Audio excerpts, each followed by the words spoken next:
"You can't afford this vacation, Dad." The words hit me harder than I let them see. My oldest son, Jacob, was leaning back in his chair, a half-smile tugging at the corner of his mouth. His wife, Lisa, sat beside him, nodding like it was the most reasonable thing in the world to say. My name is Thomas Avery, and what you're about to hear is the story of how my own children laughed in my face, told me I couldn't afford to join them on their dream vacation, and how I made sure they'd never forget what happened next. Sit back and let me tell you how I turned their little insult into the most unforgettable trip of their lives. Before we get too far, don't forget to subscribe and let me know where you're listening from. It was a warm Sunday afternoon, the kind where sunlight streamed through my kitchen window and danced across the table, but the warmth in the room didn't reach me. Not after hearing that. I stirred my coffee slowly, letting the silence stretch. My youngest, Claire, shifted in her seat, glancing between her brother and me as if she wanted to speak but thought better of it. Jacob went on. "We've been planning this family trip for months. The kids are excited. We booked a luxury resort in the Caribbean. You should probably sit this one out, Dad. Just relax at home." I set my spoon down, careful not to let it clink too loudly against the mug. "Because I can't afford it?" I asked, my voice quiet but steady. Jacob chuckled, looking at Lisa for backup. "Well, yeah, no offense, but those places aren't cheap. And it's not like you've got the kind of money to just throw around anymore. We'll take lots of pictures for you, though." It's funny. You can spend decades providing for your family, making sacrifices, working long hours, and in one casual afternoon, they can make you feel like a burden. I smiled faintly, a practice smile I'd used my whole life when I wanted to hide what I was really thinking. "Sounds like you've got it all figured out," I said, standing to refill my coffee. Inside, something cold and deliberate began to form. They thought they knew what I could afford. They thought my value could be measured in dollars they could count. They had no idea. If you think that was the moment I decided to stay home, you're not even close. I waited until they left before I pulled out my old leather-bound notebook, the one I used whenever I needed to make plans nobody else could see. 10 years earlier, I'd invested in something most people would have laughed at, a share in a private resort network. It was one of those opportunities that sounded ridiculous to anyone who didn't understand long-term plays. Back then, I'd been ridiculed for throwing money away on something I might never use. But over time, the investment had grown and grown until I held more than just a share. I owned one of their flagship resorts. And not just any resort, the exact one they'd booked for their exclusive family vacation. From there I started planning. I didn't want to just show up.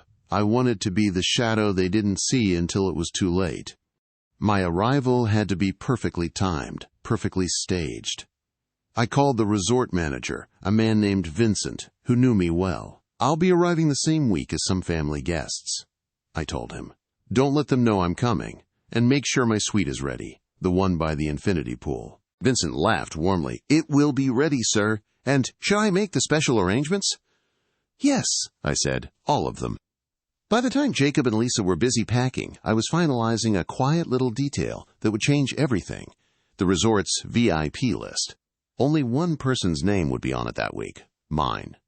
I didn't respond right away when Lily made that comment. She said it with that half-smile people wear when they think they're just teasing, but there was an edge in her voice. My son Andrew chuckled beside her. They were standing in my kitchen, both sipping coffee from mugs I'd bought for them years ago. Mugs from our old family trips, the ones we used to take together, back when things felt simpler. "I mean, Dad," Lily went on, "it's just, this resort is expensive. We're not sure it's really your scene." Your scene. I knew what she meant. Too fancy, too young, too much for a retired widower who preferred his own quiet porch to flashy resorts. I set my coffee down, watching the steam twist in the morning light. "Besides," Andrew added, "it's already booked for just the four of us. Me, Lily, Sarah, and Mark. We wouldn't want you to feel out of place." Out of place. As if I hadn't been the one who taught them how to swim in the first place, who had carried their floaties to the beach year after year. I smiled faintly. "I see." They moved on to other topics. Andrew's new job, Lily's latest home project. But their words stayed lodged in my chest. I nodded in all the right places, said all the right polite things, but inside, something shifted. When they left that afternoon, I stood at the window, watching them drive away. The same car I'd helped Andrew buy, pulling out of the driveway I'd worked 35 years to pay off. I told myself it didn't matter, that they were young and thoughtless, not malicious. But there was a sting there that wouldn't go away. That night, I dug out an old leather folder from the bottom drawer of my desk. Inside were the papers that had shaped my life more than once: deeds, bank statements, investment records. I'd been careful over the years, saving when others spent, making small but steady investments that no one, not even my kids, knew much about. One of those investments had been in a resort chain. 10 years back, a friend had convinced me to buy into a group that owned properties along the coast. I hadn't thought much about it since. The annual dividend checks went straight into a separate account, untouched. I opened my laptop and typed in the name of the resort Andrew and Lily had been talking about. The photos loaded. White sand beaches, infinity pools, private balconies that looked out over turquoise water. And there, at the bottom of the page, a familiar logo, the same one printed on the shareholder folder in my desk. I clicked deeper, pulling up my shareholder account. There it was, in black and white, my ownership share. Enough to book the presidential suite at any of their properties, or, if I wanted, the entire top floor. I leaned back in my chair. The sting in my chest was cooling into something else, something sharper, steadier. The next morning, I called the resort directly. The woman on the line was polite, professional, and downright delighted when I gave her my shareholder ID. "Of course, Mr. Avery," she said. "You're entitled to our highest-level accommodations at no charge. Would you like to reserve the penthouse suite for your upcoming stay?" "Yes," I said, keeping my voice calm, "and I'd like it for the exact same week my children will be there." She laughed lightly. "We can certainly make that happen. Would you like any special arrangements?"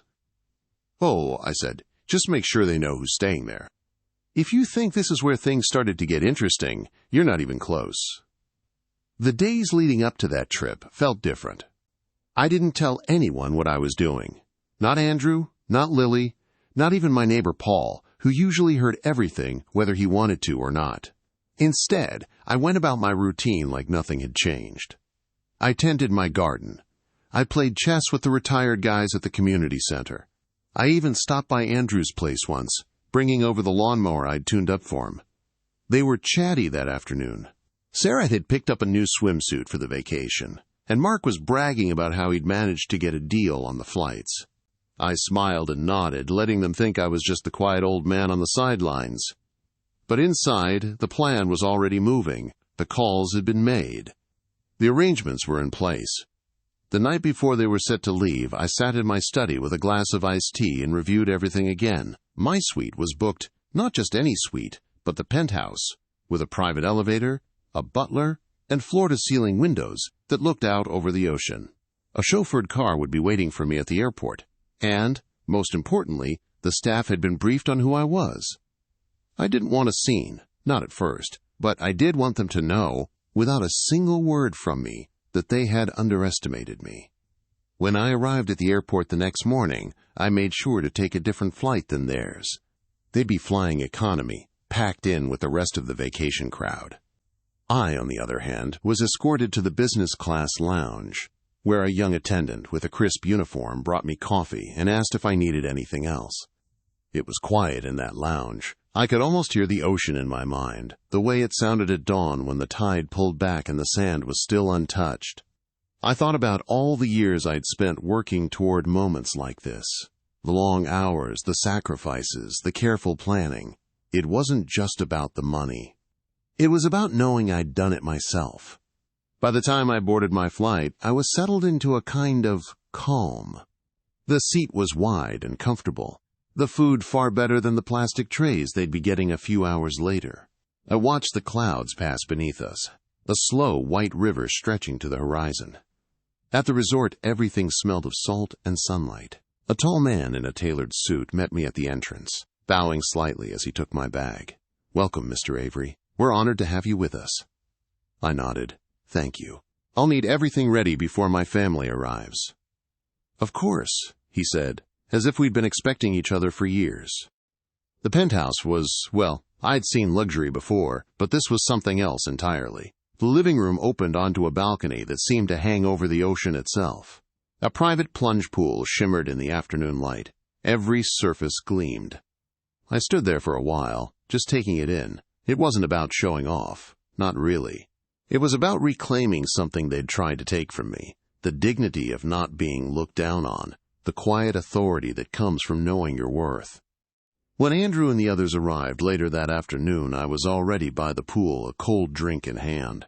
I watched from above as they rolled their luggage across the courtyard, glancing around like tourists seeing paradise for the first time. They didn't see me at first. Not until the concierge met them in the lobby and, with a bright smile, said, "Oh, Mr. Avery is already here. He asked us to send his regards." I saw Andrew's head snap up.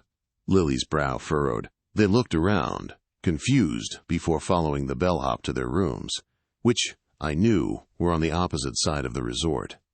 Dinner that night was where the fun really began. I made my entrance quietly, walking in through the side terrace while the staff opened the heavy glass doors for me.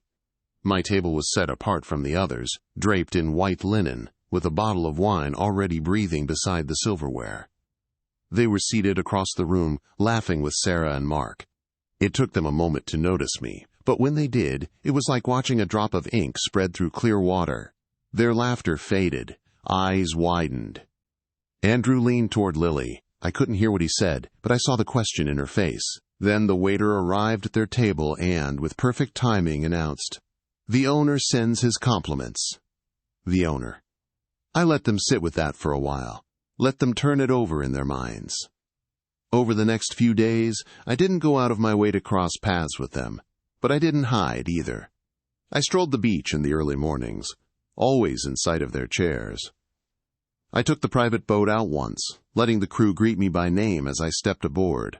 I even joined a wine tasting, where the resort manager personally introduced me to the group as one of their most valued partners.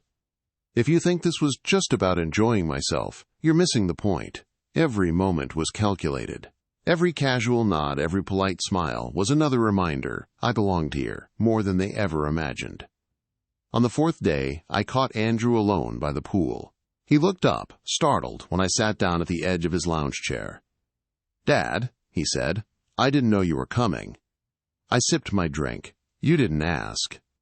He swallowed. "It's just, you never said." "And you never thought," I cut in, my voice calm but steady, "that maybe I'd want to be here, that maybe I could be here." He shifted uncomfortably. "It's not like that." I smiled faintly. "Of course it is." Then I stood and walked away, leaving him with the weight of his own words.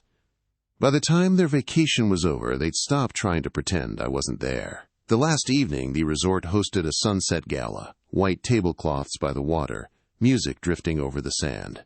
I arrived late, letting them take their seats first. When the manager saw me, he beamed and hurried over. "Mr. Avery, your table is ready, right here, front and center." Every head turned as I sat down. Andrew's eyes met mine across the crowd, and I saw it there. Not just surprise, but a flicker of respect. Maybe even something like pride.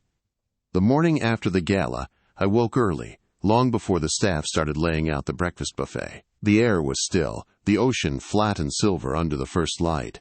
I walked barefoot along the shore, letting the waves lick at my ankles. Somewhere up ahead, I saw Lily sitting alone, her knees pulled up to her chest.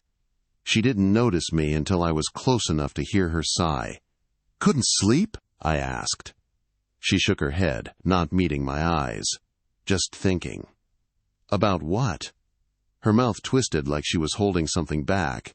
Then she said, "About the way we treat you sometimes, I didn't realize." She trailed off. I let the silence hang. I wasn't here to make them feel better. "You didn't realize," I said finally, "that I wasn't as small as you thought." She winced. "We didn't mean—" "Meaning doesn't matter," I said, turning away. "Only action." I left her there with the waves and kept walking.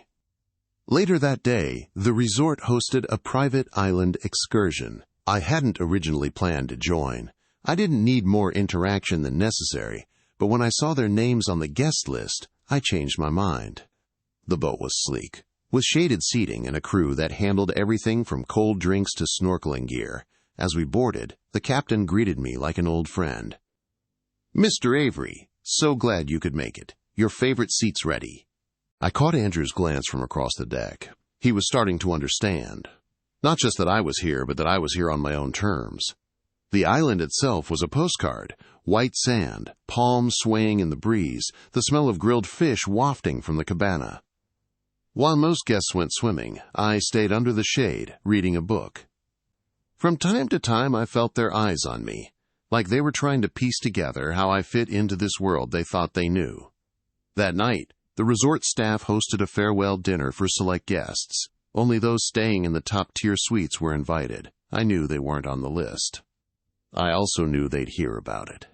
I dressed in a crisp linen shirt and walked to the private dining terrace, where the manager personally held the chair for me. The evening passed in warm candlelight, with the sound of the waves and the clink of glasses. No big scene, no confrontation. Just another quiet reminder that not every story is told where you can see it. If you think that was the end, you're not even close. Their flight home was the day after mine, so I left first. But before I went, I stopped at the front desk and settled every bill they had charged to their room. Every meal, every activity, even the overpriced souvenirs from the gift shop. Not because they deserved it.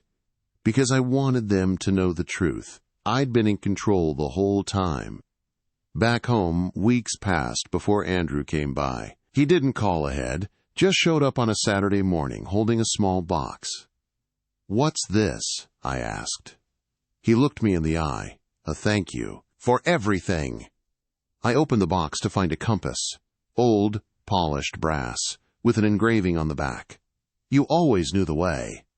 I didn't say much, just nodded. But inside I knew what he was really saying. He'd seen me, maybe for the first time in years. And that was worth more than any vacation. A week after the trip, life settled back into its old rhythm, or at least it looked that way on the surface. The truth was, I'd been in motion long before we boarded that plane. Andrew didn't know that the cruise line wasn't just a place I'd been a guest before. It was a company I had invested in decades ago. Back when prices were low and people thought cruises were a passing fad, I'd put in enough to get a quiet but substantial share. It wasn't the kind of stake that made headlines, but it gave me certain privileges, like walking into a suite without ever giving a credit card. Like calling in a favor that would clear the deck for something special. The next time we crossed paths was at a family barbecue. Same backyard, same folding chairs, same plastic cups. But this time something had shifted. Lily came over with a plate and asked, "How's the vacation recovery?" "Smooth," I said. "Planning another one, actually." Andrew, sitting nearby, smirked. "Another cruise?" I looked at him and smiled. Something like that. He thought he'd made a joke at my expense, but I let it hang. Let him stew in the not knowing. 2 months later, an invitation arrived in their mailbox. It was from me, embossed, heavy stock, no return address except my initials in gold foil. Inside it read, "You're invited to the inaugural sailing of the new Crown Regent. Boarding at Pier 7. Black tie. Don't be late." The day came, and the pier was alive with music and lights. The Crown Regent towered above the crowd, bigger, newer, more dazzling than any ship they'd seen. People in evening gowns and tuxedos strolled up the gangway, champagne flutes catching the light. I waited by the security rope, just like the first day we met on the island, but this time I wasn't the one on the outside looking in. When they approached, Andrew's eyes flicked to the name on the hull, then to me. "You're going on this?" he asked, his voice almost casual. I gestured to the line of staff behind me, each in immaculate uniform. "Going on it?" "No, Andrew." The cruise director stepped forward with a smile. "Mr. Avery, the captain is ready for you." I stepped past them, through the rope, into the kind of welcome you can't buy unless you already own the keys.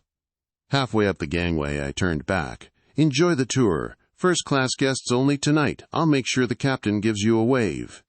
Their expressions were worth every penny I'd ever invested. Shock, realization, and just enough regret to last a lifetime. That's when the music swelled, the cameras flashed, and the captain himself took my arm to lead me aboard. If you think that was the end, it wasn't. Inside the main ballroom, a banner stretched across the polished mahogany, "Welcome aboard," a celebration in honor of Mr. Avery. Not a vacation anymore. A statement. The first hour aboard passed in a haze of velvet chairs, crystal chandeliers, and the kind of service most people only see in movies. Every corner of the Crown Regent had been touched by luxury. The scent of fresh-cut orchids, the hush of the carpet underfoot, the soft clink of silver trays carrying hors d'oeuvre.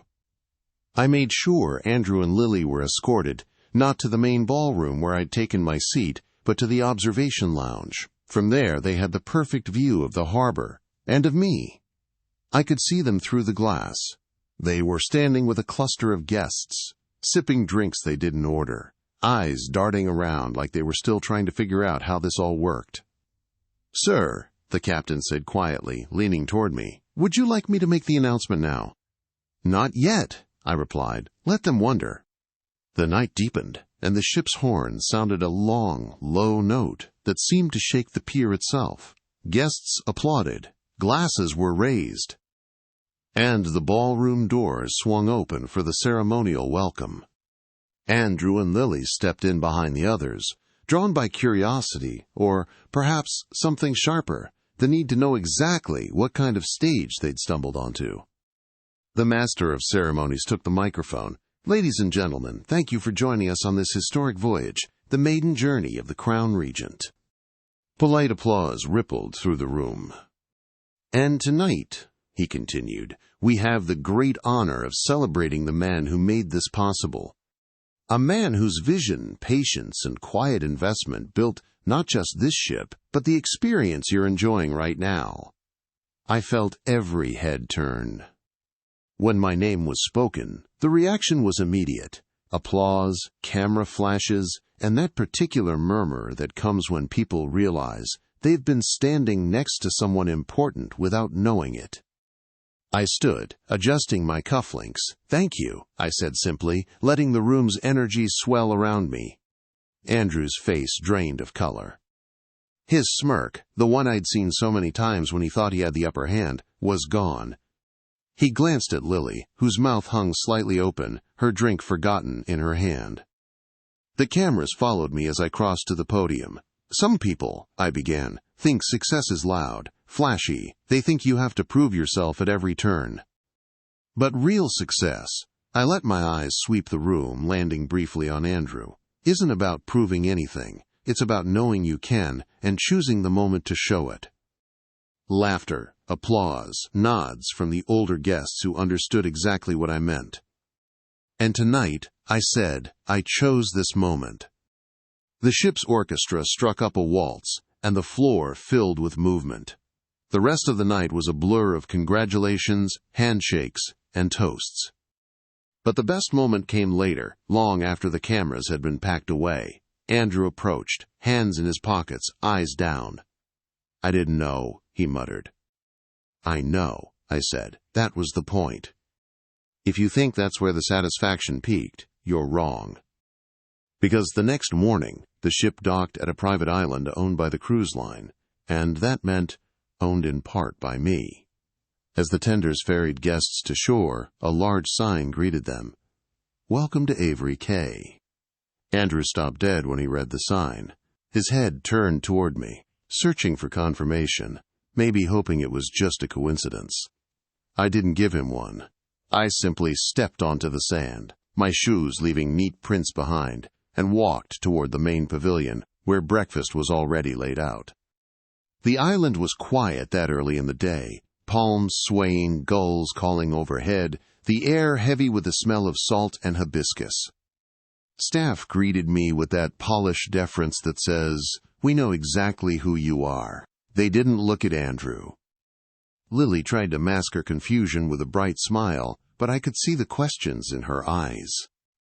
She'd been raised on appearances, always certain of her place in the pecking order, but the longer we stood there, the more it dawned on her. This wasn't their world. It was mine. I made sure they were seated at my table. Call it generosity, call it theater. I wanted them close enough to feel the weight of every moment, every word. As the fruit platters arrived, Andrew tried again. "So, Avery K?" "Named after someone important to me," I said, spearing a piece of pineapple. Lily tilted her head. "A friend?" I didn't answer right away. Let the silence work. "Something like that," I finally said. The tours began after breakfast. Guests were led along sandy paths to private cabanas, diving spots, even a small open-air market where artisans sold handmade jewelry. Andrew and Lily followed the group, but I could tell they were only half listening to the guide. Their eyes kept straying back to me. By midday, I'd disappeared into one of the villas. I wanted to give them space to stew, let their minds replay every smug comment they'd made about my small life, every time they'd hinted I was holding them back. When I rejoined the group for the sunset sail, the tide had turned in more ways than one. They didn't speak much, and when they did, their voices carried a careful politeness I'd never heard before. We docked back at the ship under a sky streaked in gold and violet. Guests lingered on deck, reluctant to end the day. That's when the captain handed me the microphone. Before we closed the evening, I said, "I want to share something. Many of you know me now as the owner of this ship. What you don't know is that not so long ago, I was told I couldn't even afford a ticket." A ripple of surprise moved through the crowd. "Sometimes," I continued, "people see only the surface. They don't know what you've built quietly, brick by brick, while they were busy underestimating you. And that's fine, because moments like this, well, they speak for themselves." I handed the mic back, and the applause swelled like a tide. That night, Andrew avoided me entirely. Lily lingered at the edge of the ballroom, watching as I danced with old friends and business partners. I could feel her trying to connect the man she thought she knew with the one standing before her now. But the real payoff came a week later, back on shore. A package arrived at my home. No note, just a photograph. It was of Andrew and Lily, standing together on the deck of the Crown Regent, both looking out toward the horizon. On the back, in shaky handwriting, were 3 words. "We were wrong." If you think that ended the story, you still don't see me clearly. Because the next season, I had the Crown Regent make a special stop, 1 port, 1 day only, and the guest list? Invitation only. Andrew and Lily never got one. A month passed. No big talks. No big fights. Just small shifts. Andrew texted more. Lily sent a photo of the kids at the park. I answered, but I didn't chase. Respect is not a coupon. You don't clip it and wave it around. You earn it, slow. One Saturday, Andrew asked if I could meet him at the marina. "Coffee?" he said. "Fine," I said. The dock was quiet, gray water tapping the pylons, gulls throwing small opinions into the air and moving on. He held 2 paper cups, passed one to me. "Dad," he said, "I want to understand. How did you become that man on the ship?" I took a sip. "Same way you become the man who pays a mortgage," I said. 1 bill at a time, 1 long yes after 100 small no's. He watched the water. "I thought power was loud," he said. "It can be," I said, "but the loud kind burns out. The quiet kind lasts." He nodded. "Teach me the quiet kind," he said. I didn't answer. Not yet. I wanted to see if he'd ask again. He did. "Please," he added. "Okay," I said. "First lesson starts now. Listen more than you speak. You're already doing it." We walked the dock. He did not fill the silence with jokes. He let the wind speak. Progress. The next week, Lily invited me for lunch at a little place near the museum. She ordered a salad and water with lemon, like always. I ordered the soup. She held her fork, didn't use it. "I was cruel," she said finally. "I made you small in my head so I didn't have to feel small in my life." I let that sit. "I can do better," she said. "You can," I said. "Show me." "How?" Start by saying please to people who can't give you anything, and mean it. She nodded. Okay. After lunch, she walked me to my car.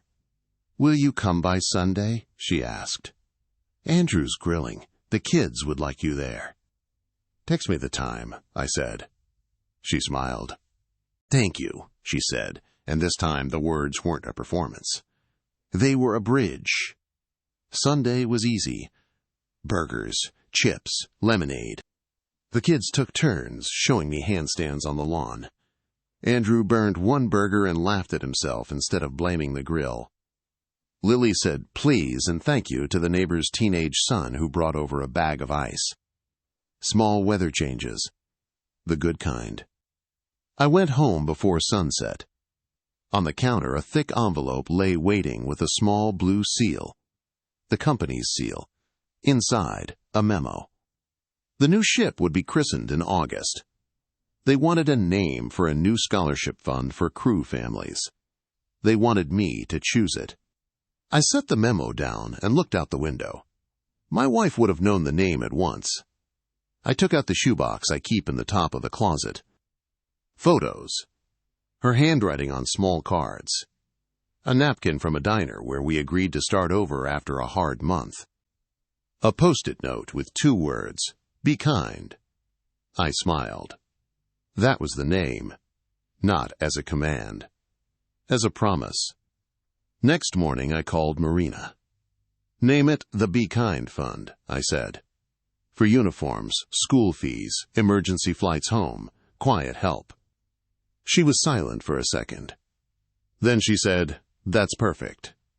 It's simple, I said. The good things are. 2 days later, Andrew stopped by. He had paint on his hands. Helping a friend, he said quickly, like he was afraid I'd think he was angling for praise. Come in, I said. He sat at the table. Dad, when you were my age, were you scared of getting things wrong? Yes, I said.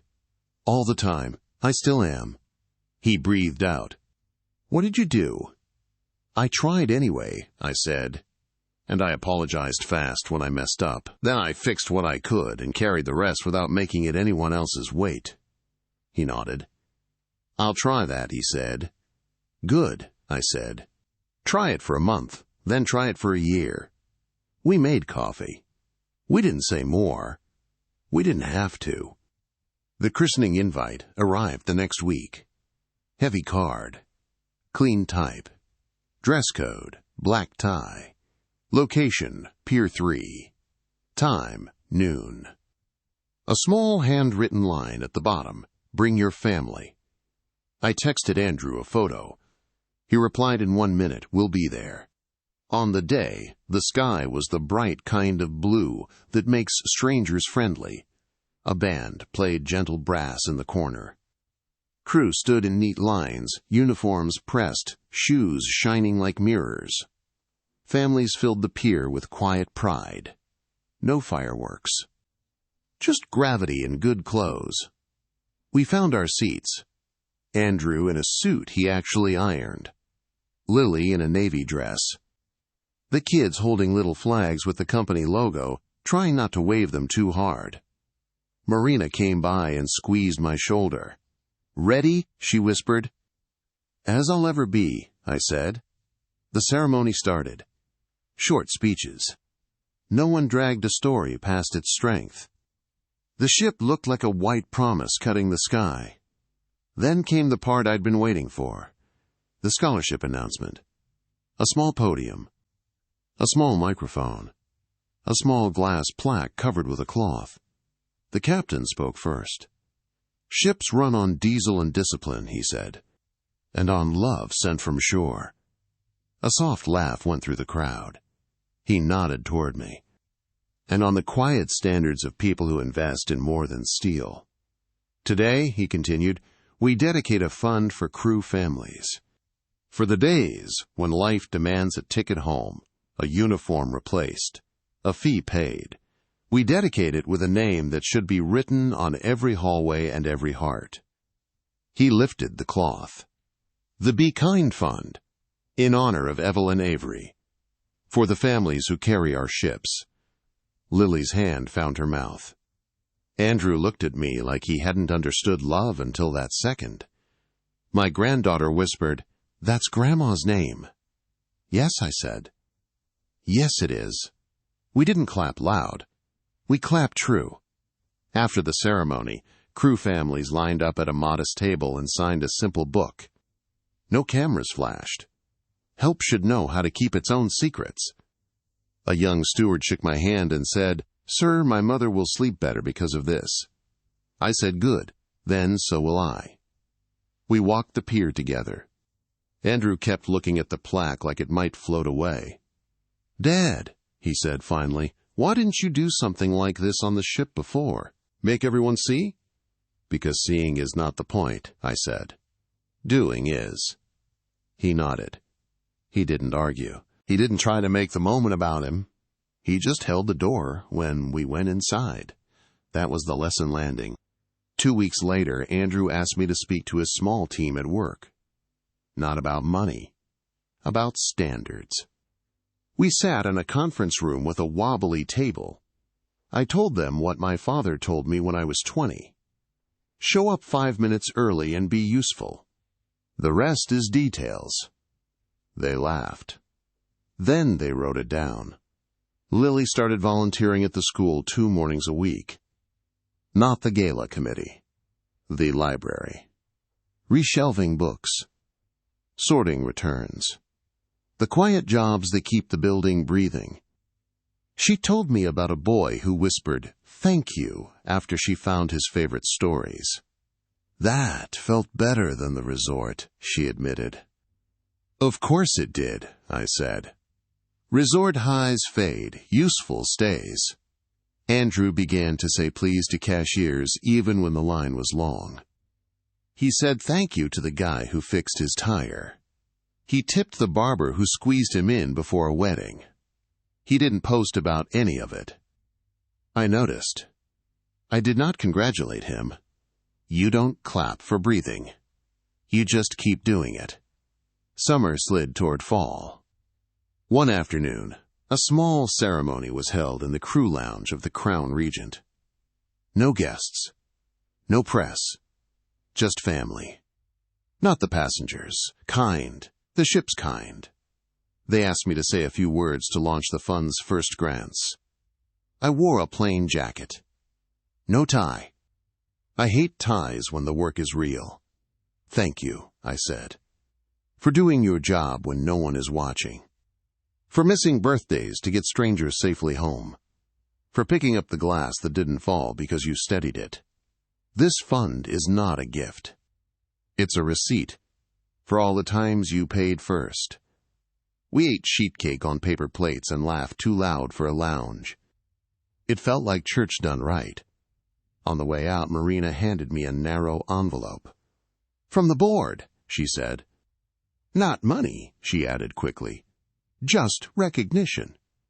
Inside was a single line on heavy paper. Reserved, Avery Bridge visit, 4. No date. No expiry. No limits. Bring the right people when you're ready, the paper was saying. Make it mean something. I didn't use it right away. I waited. Waiting is where most plans get their strength. One rainy Friday, Andrew called. Dad, he said, can we do something together Sunday, not a meal, something that sticks? Yes, I said. Wear a jacket. We met at the pier just before dawn. The sky was a low ceiling. The ship was a lit city. Marina met us at the gate. She shook Andrew's hand. Welcome, she said. No wink. No show. Just welcome. On the bridge, the world looked simple. Gray sea. Gray sky. White wakes pulling clean lines behind us. The officer of the watch explained the chart. Andrew listened instead of nodding like he already knew. He asked one question. A good one. What do you do when you're wrong? The officer smiled. Another set of eyes, he said. Then we correct course and keep going. We stood at the forward windows. shoulder to shoulder. I could feel Andrew steadying inside himself, like a table with a missing screw finally tightened. As we left, the captain pressed 2 small pins into our hands. A tiny ship on blue enamel. "Crew friends," he said. "Only given to people who held the rail the right way." Andrew turned the pin over with careful fingers. He nodded to the captain. "Thank you," he said, no fluff. The captain nodded back once, a man who counts respect by weight, not volume. We rode the elevator down in silence. On the pier, Andrew stopped. He looked at me, his face steady. "Dad," he said, "I thought I wanted a life that looked big. Now I want one that holds." "Good," I said. "Build one plank at a time." He smiled. "Help me choose the planks?" "Yes," I said. "Bring a list and your humility." The weeks after that were ordinary in the best way. We got groceries. We changed a light on Lily's porch. We fixed a leaky sink. We mailed a care package to a crewman whose mother was ill. No posts. No applause.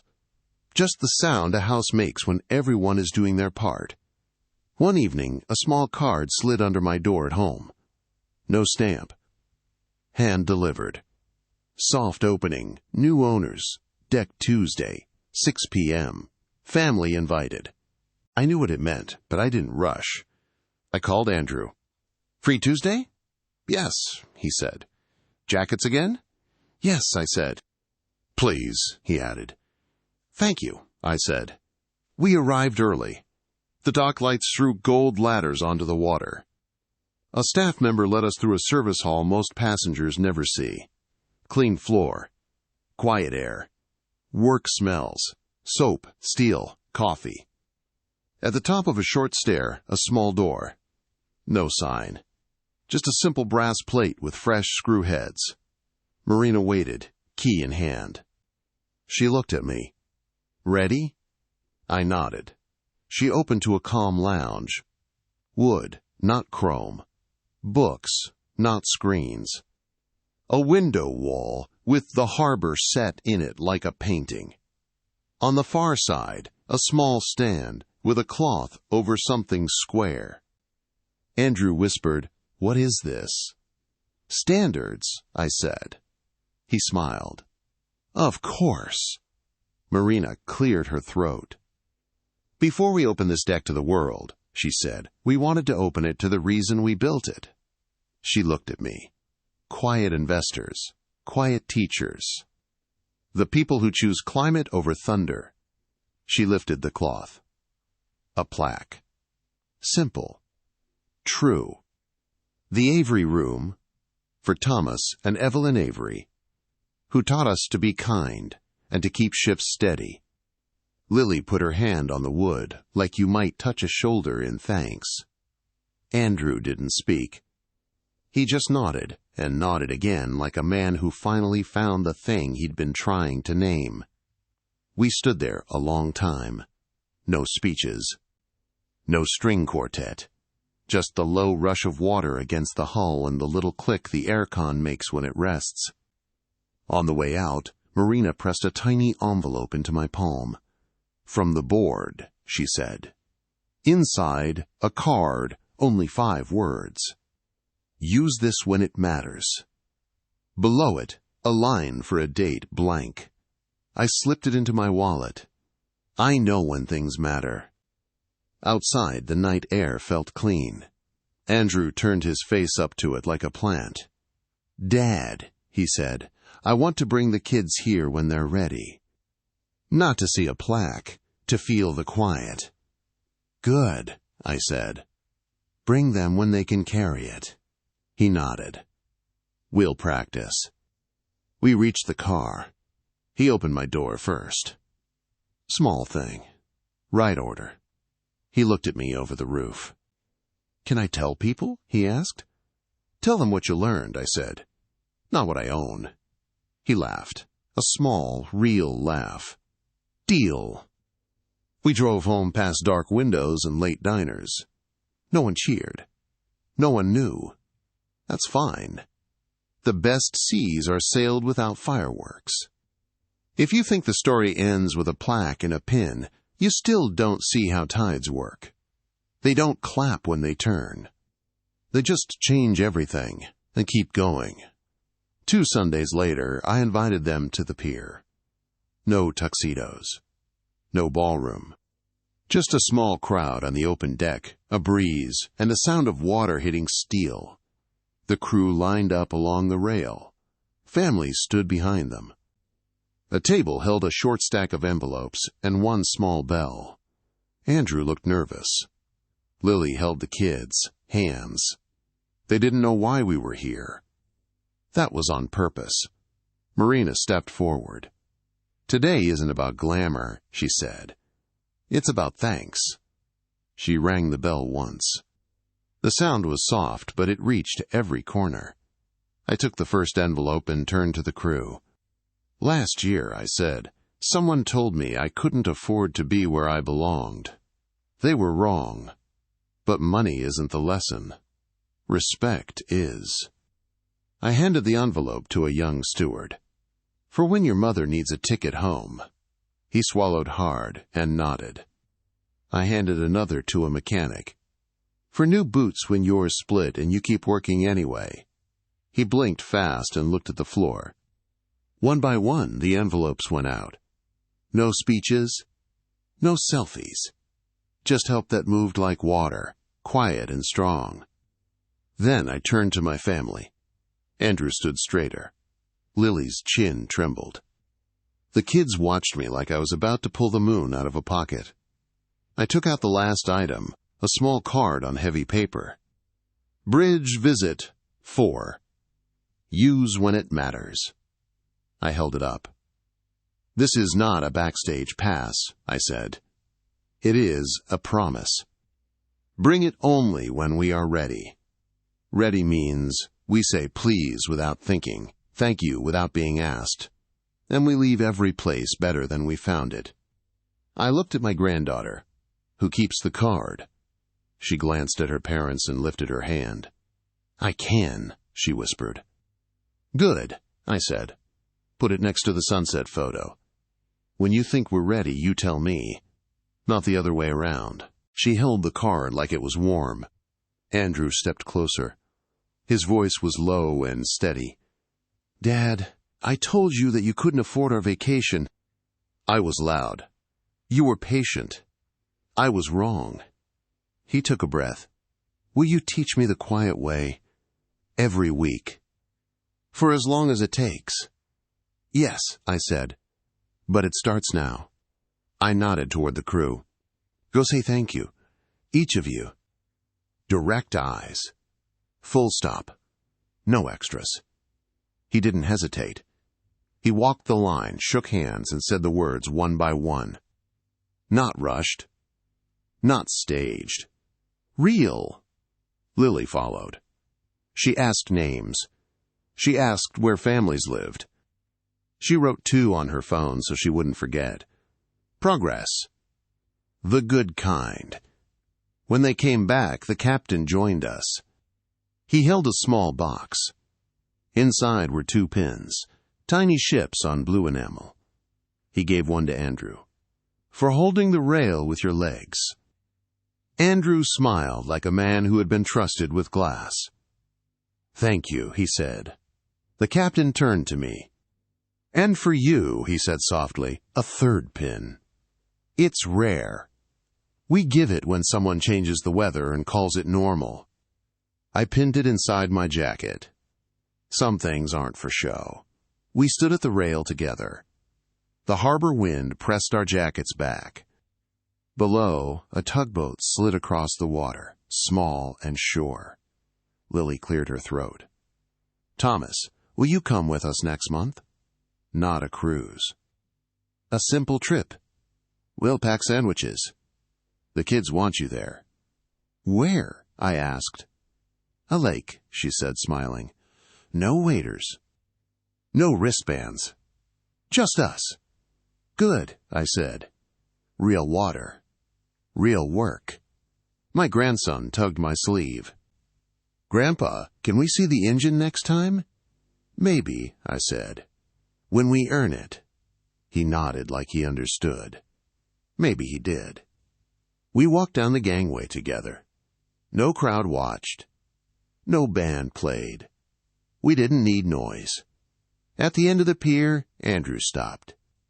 He looked back at the ship, then at me.